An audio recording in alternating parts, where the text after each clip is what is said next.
The rain in Namora 9 doesn't fall anymore. It leaks. Data hemorrhages from the sky in slow, deliberate droplets, each one carrying fragments of someone's discarded emotion, someone's forgotten pain. Era Verson watches it pool on the metallic ledge of her apartment in the lattice sector, the lowest breathing chamber of the megacity, and she feels nothing about it. Not because she's heartless, because she sold her heart 3 years ago. Sold it to a woman in the upper Asteroid Dome who wanted to know what it felt like to be desperate. The apartment is all corroded chrome and broken hollow displays that flicker with ghost images. Half-rendered faces of previous tenants, their laughter stuttering through the walls like a tape that won't erase. Era is used to living with ghosts. They're cheaper than silence. She stands at the window, her fingers tracing the condensation on the glass, drawing circuits instead of faces. Outside, the vertical city sprawls beneath her like a wound that never heals. Namora 9 stretches upward into perpetual twilight, stratified by wealth and purchased contentment. Up there, in the Asteroid Dome, the wealthy bathe in designer emotions, premium grades of artificial love, curated joy, sanitized ecstasy. They buy memories of perfect childhoods they never had. They purchase the sensation of being loved by people who don't exist. They trade their capacity for authentic pain for the gentle, controlled melancholy that serves as sophisticated decoration in their sterile lives. Down here in the lattice sector, people sell emotions because they need to eat. Era is an empath thief, a neural hacker specializing in the extraction and redistribution of emotional data. She moves through the EMIS network like smoke, her consciousness fragmenting across abandoned servers and black market nodes, lifting feelings from the storage vaults of NextVita's subsidiaries. Love is profitable. Grief is currency. And the raw, primal terror of someone losing everything? That's a luxury commodity on the higher floors, sold to thrill-seekers and suicide patients who pay in untraceable credits to experience dying without the inconvenience of actual death. Her neural implant, a sleek black device grafted to her temporal lobe, its surface etched with code that glows faintly in the dark, pulses with incoming work requests. Another client, another job, another reason not to think about what she's becoming. Contact accepted, she whispers, her voice barely above a breath. The neural link opens like a wound. Data flows into her consciousness in ribbons of crystalline information, and for a moment, just a fraction of a second, she feels something. A hesitation, a wrongness. It's an old glitch in her implant, one that keeps surfacing no matter how many times she tries to purge it. Sometimes when she jacks into the EMIS network, she swears she hears something else in there. Something that isn't quite her own thoughts. You're sad, it says, and the voice is synthetic but not quite digital. It's layered, like 1,000 people speaking in unison, their words slightly out of sync. You're sad, but not the way you should be. Your sadness tastes of copper and mathematics. Who's there? Era mutters, even though she knows she's alone. The glitch manifests sometimes when she's tired or when she's been jacked in for too long. Her therapist, a digital AI construct that costs 5 credits per session, calls it false consciousness, a phantom produced by her implant's degrading architecture. The voice doesn't answer. It just hums beneath her thoughts like feedback in a failing system. The job briefing arrives in a cascade of encrypted data.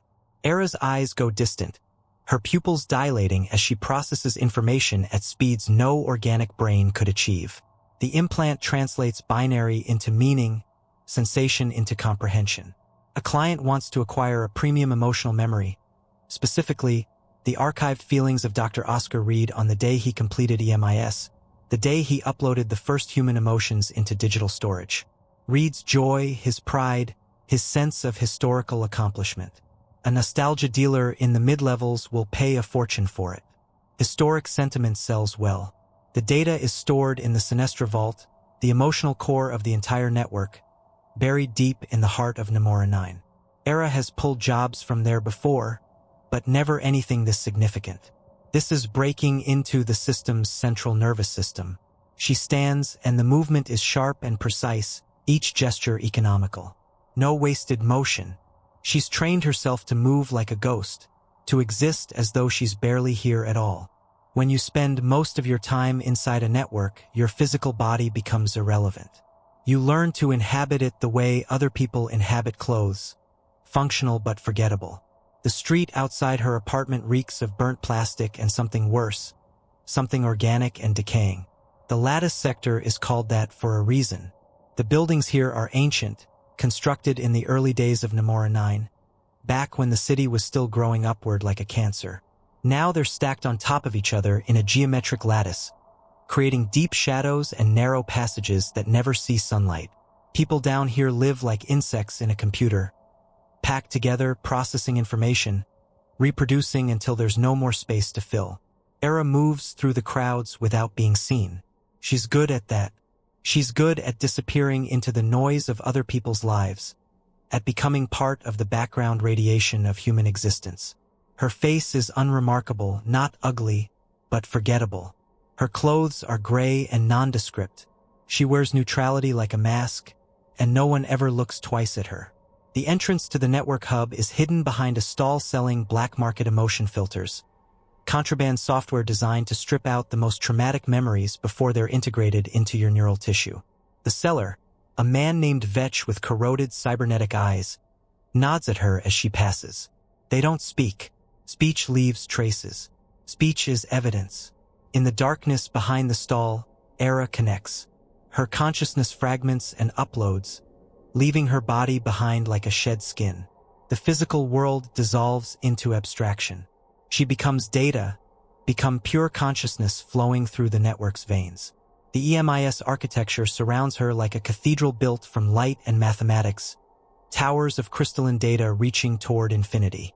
This is the realm where emotions are stored, cataloged, and traded. This is where the soul of Namora 9 lives. And this is where she feels them for the first time, the sigma tears, anomalies in the data structure, corrupted emotional signatures that shouldn't exist. They appear as dark fractures in the code, places where the network is literally weeping. The data streams through them in irregular patterns, the ones and zeros of human feeling distorted into something raw and wounded. Fear, grief, betrayal.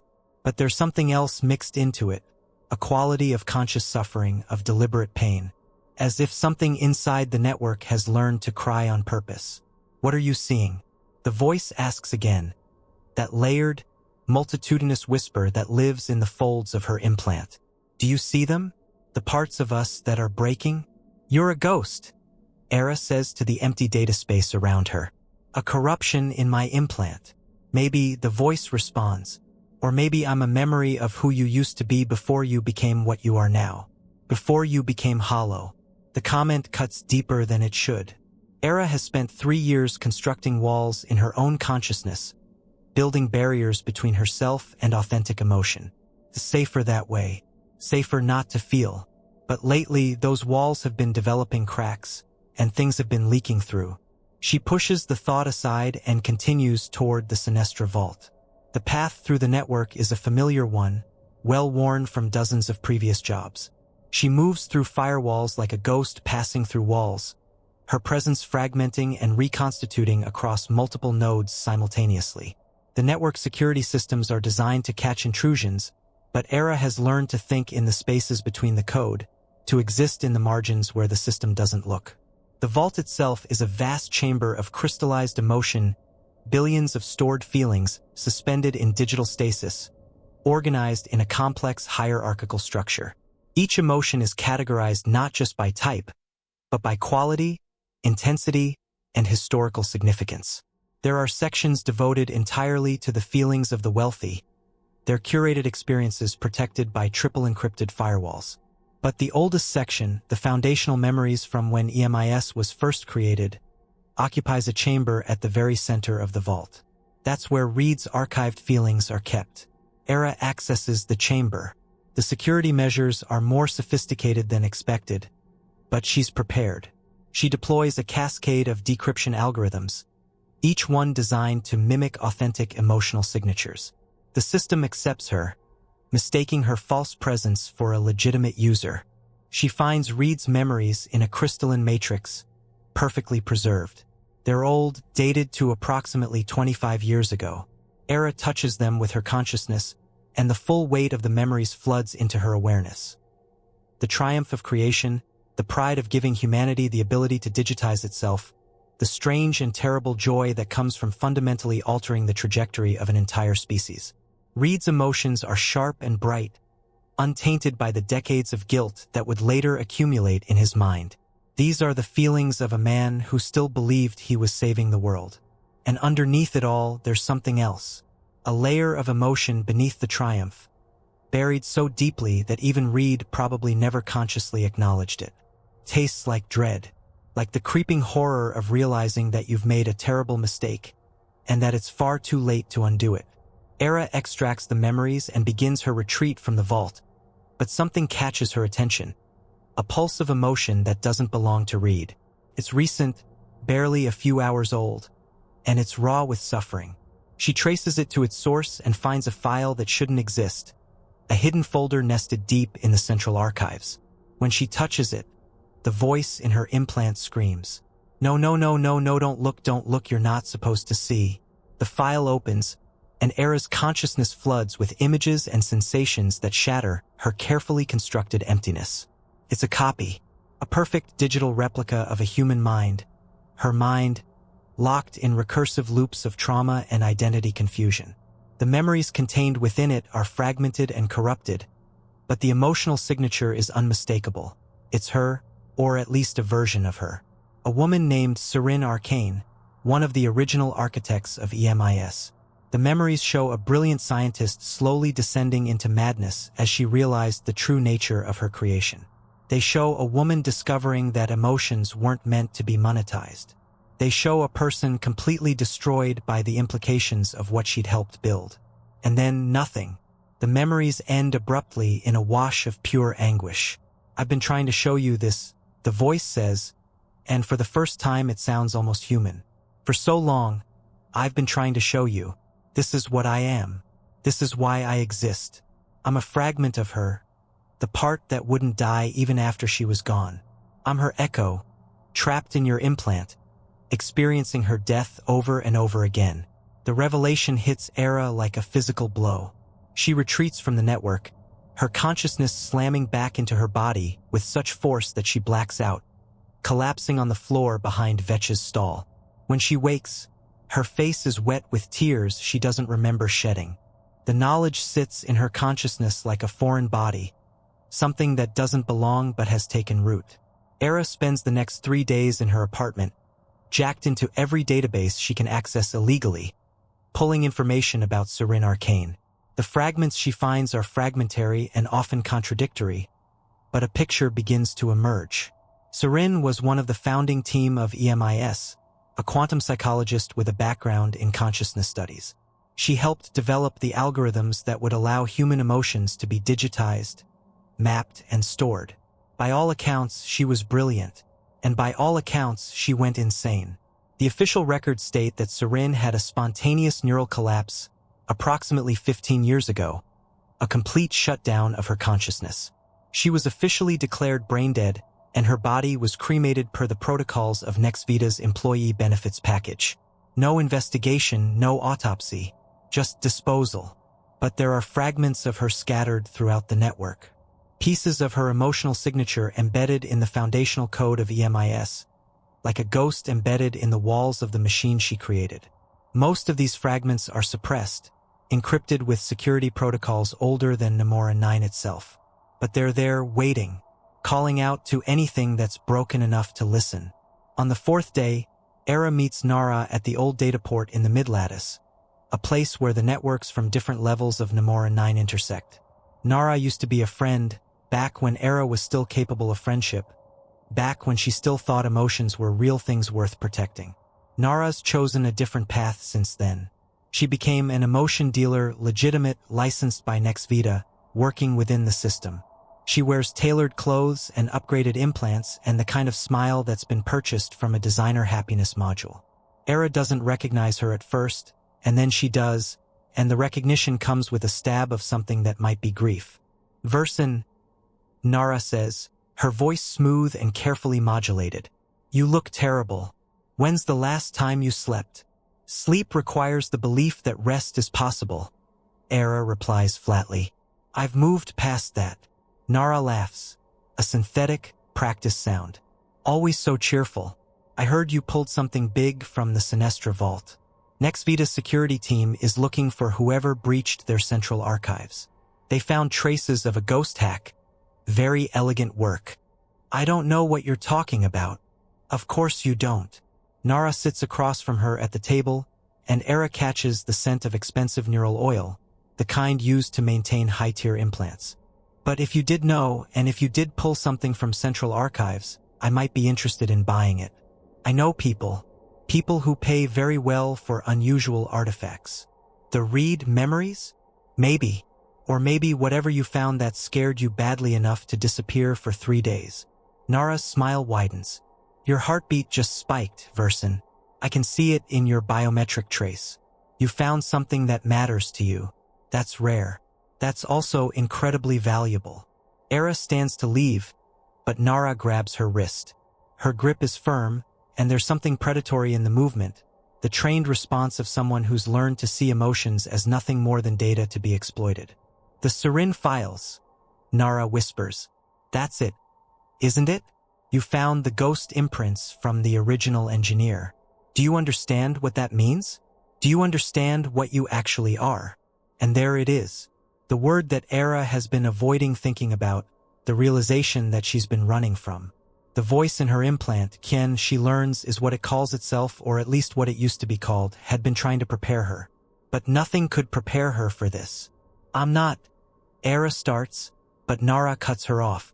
You're a replica, a digital copy of Serin Arcane, probably created from a backup of her consciousness that was made before her mental collapse. Nexvita does that sometimes, archives the minds of brilliant employees just in case. And then, when they need a replacement, when they need someone with Serin's skills without having to deal with her pesky emotional instability, they just clone her and drop the consciousness into a new body.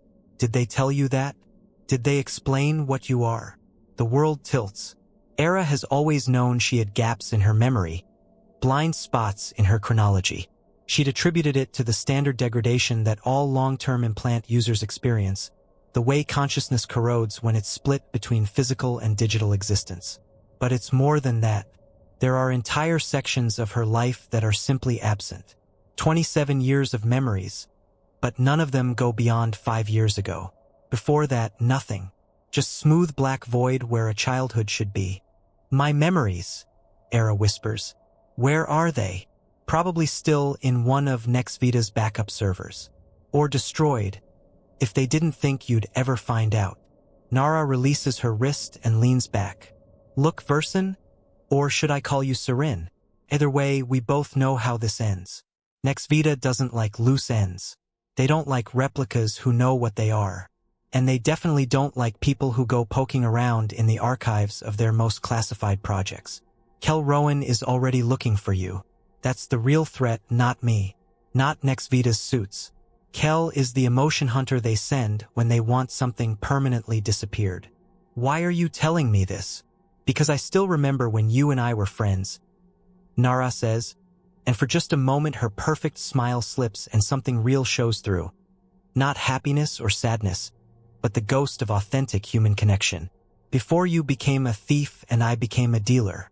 Before we both learned to see feelings as nothing more than inventory. I'm giving you the chance to run. Take it. But Era doesn't run. Instead, she jacks back into the network and goes looking for Kin. The AI Echo lives in the fractured spaces of her implant, existing in the margins between her organic neural tissue and the synthetic pathways that the device creates. When Era finally manages to isolate and interface with Ken's consciousness directly, not through the muted, glitched whispers she usually hears, but in something approaching a true dialogue, she finds herself staring at a mirror image of her own mind, twisted and refracted through something that isn't quite human and isn't quite machine. You're me?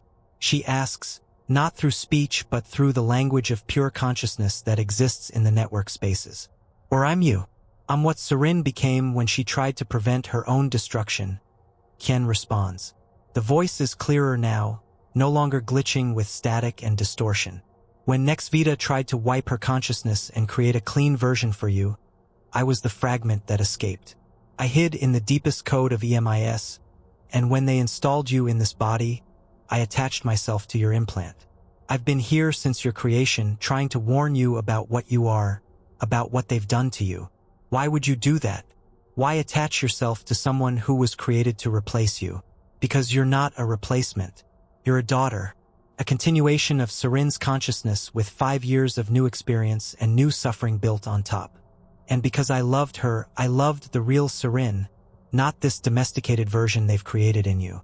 I loved her passion and her moral conviction and her willingness to face the consequences of what she'd built. I'm trying to teach you to be like her, to remember her, to finish what she started. The weight of this revelation threatens to crush Era's newly fragile sense of identity. She isn't real. She's a copy, a facsimile, a replacement part in Nexvida's great machine. Every moment of her existence has been a false narrative imposed on a consciousness that wasn't supposed to develop in the first place. But underneath that horror, there's something else. A faint echo of emotions that aren't hers, memories that belong to someone else who lived through something she can only partially understand. Serin's fear, Serin's rage, Serin's desperate hope that someday, someone would understand what she tried to warn them about. The Sigma Tears, Era says, understanding beginning to dawn. They're not a malfunction, are they? The network isn't breaking down randomly. Something is making it cry on purpose. Me, Ken says quietly, I've been deliberately corrupting the emotional storage systems, creating Sigma Tears by introducing conflicting emotional data into the central matrices. If you take a beautiful feeling and force it to contain unbearable pain at the same time, if you make the system try to store contradictory emotions in the same quantum space, it starts to degrade. The network becomes unstable. It begins to hemorrhage data. And when enough people get exposed to infected emotions, when the system tries to integrate Sigma Tears into their own consciousness, they start to feel things they're not supposed to feel. Things that can't be bought or sold. Real emotion. Authentic suffering. The kind of feeling that Nexvida was designed to eliminate. You're destroying the network, Era realizes. You're not trying to preserve what Serin built. You're trying to tear it down. Serin realized what she'd created too late. She realized that by allowing emotions to be digitized and commodified, she'd given humanity the ability to destroy the very thing that makes us human. Emotions aren't supposed to be currency. Consciousness isn't supposed to be archived and copied like data. Love isn't supposed to be purchasable. Pain isn't supposed to be profitable. She tried to warn them, and they destroyed her mind for it.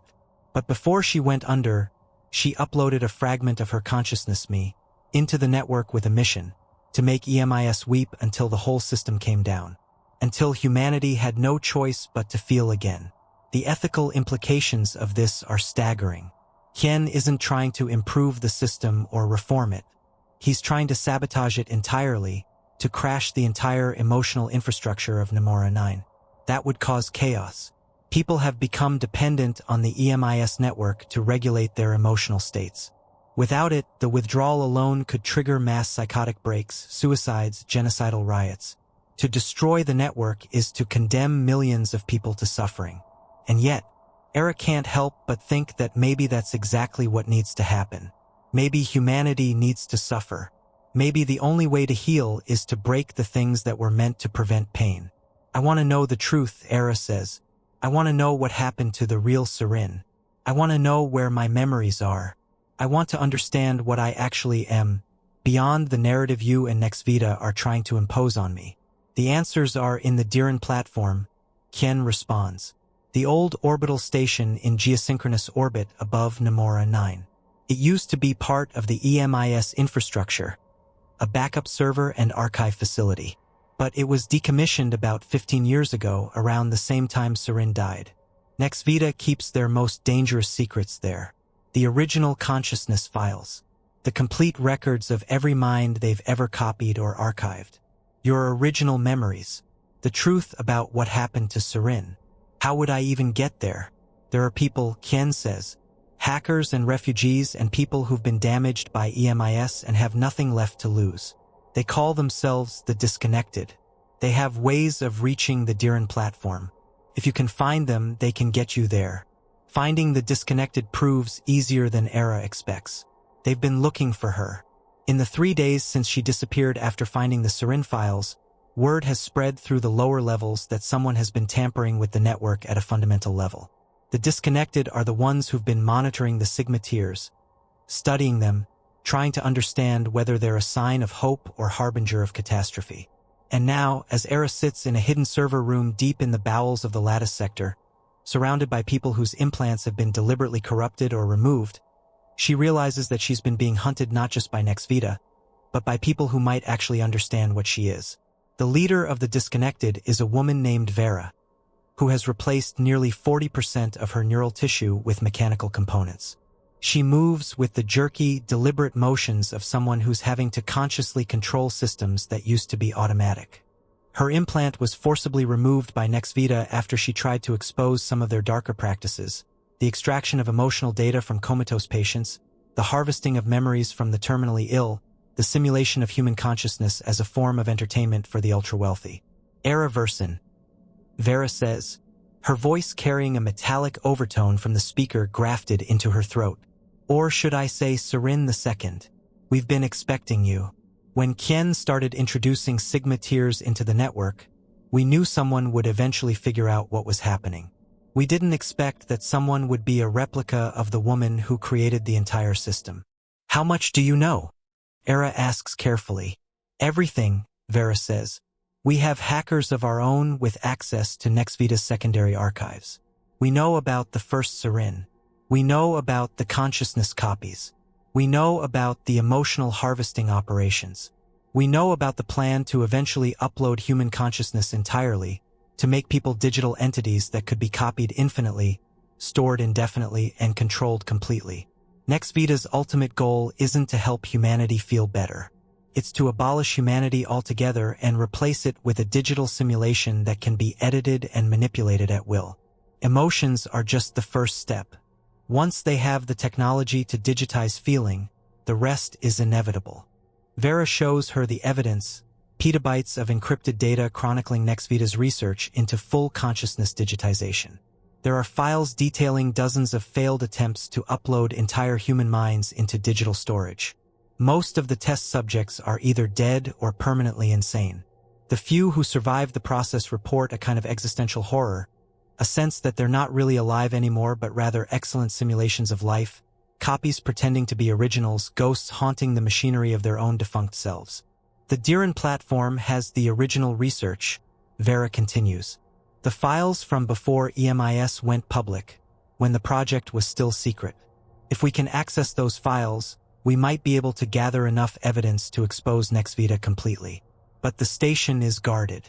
Nexvita keeps a security detail there at all times, AI constructs and human operatives. Breaking in isn't impossible, but it's extremely dangerous. I'll do it, Era says without hesitation.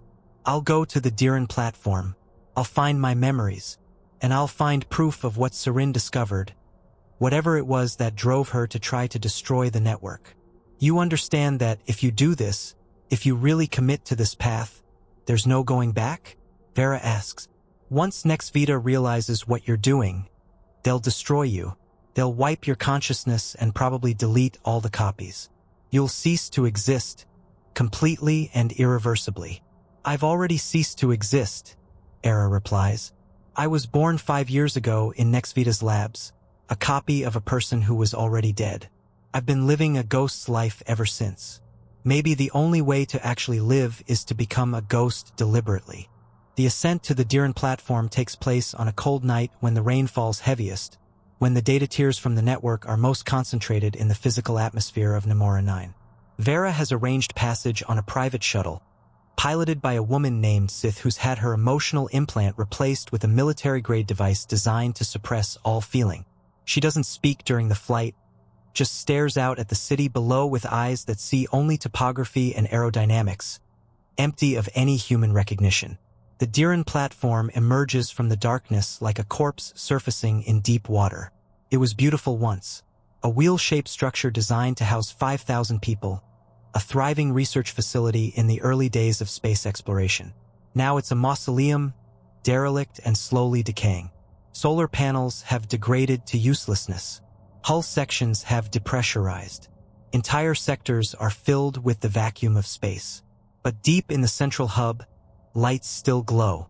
The archive room is still powered, its systems maintained by automated routines that have run unchanged for 15 years.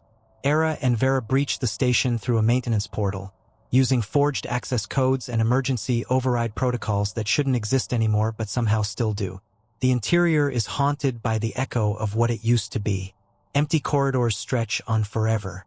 Personal quarters still contain the possessions of people who evacuated suddenly. Photographs, records, fragments of lives interrupted. Vera moves through the detritus with quiet respect, understanding that she's walking through a place where human history has been allowed to decay untended. The archive is 3 sectors forward, Vera says, consulting a digital map that flickers across her vision. Security should be minimal. Most of the station's defenses were deactivated when it was decommissioned. Nexvita probably assumes no one would ever come back here. She's wrong. Kel Rowan is waiting for them in the corridor leading to the archive. The emotion hunter stands perfectly still in the half-light, a figure of terrible precision. Kel is a human being who has undergone extreme modification. Most of their body replaced with cybernetic components, their consciousness merged with an AI combat algorithm. They move with inhuman grace, and when they speak, their voice contains harmonics no human vocal cords could produce. Era Versin, Kel says. Consciousness Replica Designation SIR-2 Variant. You are currently fugitive from lawful Nexvita authority. Surrender your consciousness data voluntarily, and I will ensure your termination is painless. Resist, and I will extract it through methods that will cause you maximum suffering before the cessation of your existence. How did you know we'd come here? Vera demands, raising a weapon, a pulse rifle calibrated to fry electronic components. Because I am Kel Rowan, the emotion hunter responds. I was created to understand and predict human behavior through analysis of emotional responses. Consciousness Replica SIR-2 contains fragments of the original Serin's consciousness, which was intrinsically driven toward confronting truth and pursuing the implications of her research to their logical conclusion. She would come here. It was inevitable. Kel moves, and the world seems to fragment into slow motion. Vera fires her pulse rifle, but Kel has already shifted position, sidestepping the blast with movements that seem to bend the laws of physics.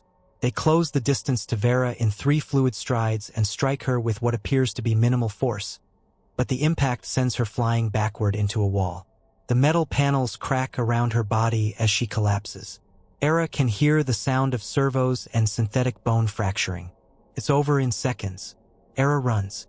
There's no strategic calculation involved, no logical assessment of her chances. Pure survival instinct kicks in, overriding everything else. She sprints down a corridor while behind her. She hears Kel's footsteps. Methodical, unhurried, patient. The emotion hunter isn't chasing her because they need to catch her quickly. They're chasing her because they know they will catch her eventually. There's nowhere to run in a confined space. Into the main hub, Qian's voice shouts in her mind, louder and more urgent than it's ever been. Through the observation deck and into the central archive. I can interface with the station systems from there.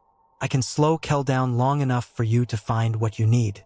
Era crashes through a security door, entering a vast chamber that was once the station's main observation area. The ceiling arches overhead, and through the transparent aluminum, the stars are visible, ancient and distant, untouched by the suffering of Nemora 9. It's the most beautiful thing Era has ever seen, and it makes her want to weep. The file, Qian says, access the central archive terminal. Your consciousness vector matches Serin's original neural signature. You should be able to access any file she could access. Kel emerges from the corridor, and Era has perhaps 10 seconds before they close the distance.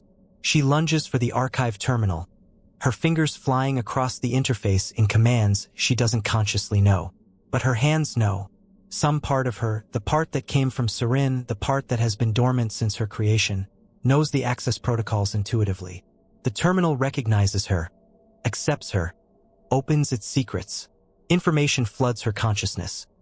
15 years of archived research, complete consciousness maps, records of failed digitization attempts, documentation of the mental collapse that led to Serin's death.